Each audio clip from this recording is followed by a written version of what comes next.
Okay, so when I was 17 years old, I went to this thing called the Gay Center in Greenwich Village. I know it. You know it? On like 13th Street.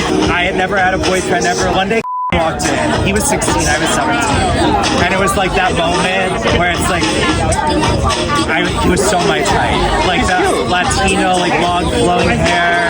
And he was like, had this cute voice. And I was just instantly in love. And we started talking and we hung out. And we went on one date together. We kissed under the pouring rain.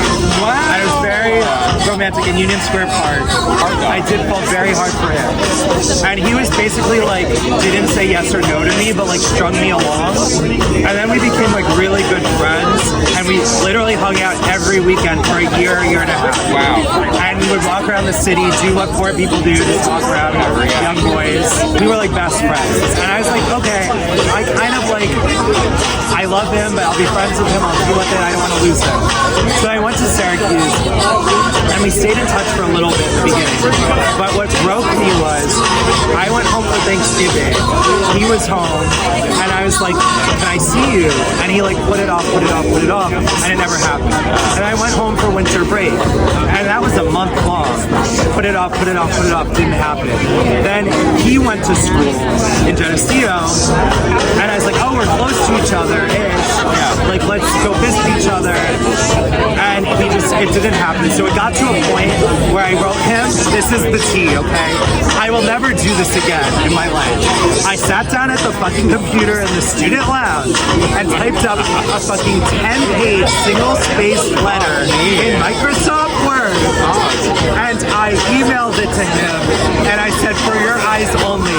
And I wrote a novel about our entire relationship. And then, after the letter, we talked on the phone for a few hours. He could never just like flat out reject me. He never did. We hung out one last time. It was summer break, my sophomore year after his freshman year. We went to see Toy Story 3. It was that year. I remember him saying to me, I would pay for you, but I don't have that much money right now. And it's like, okay, so does that make this a date?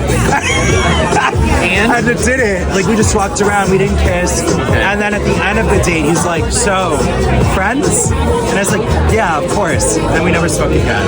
Wow. Until, literally, last September, I was in France with my mom, sharing a fucking hotel room with her.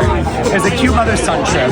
I had a dream about a bunch of people from my past, him being one of them. It was really weird, and I was just like, let me find this bitch's Instagram. I found his Instagram, I messaged him, I hadn't been friends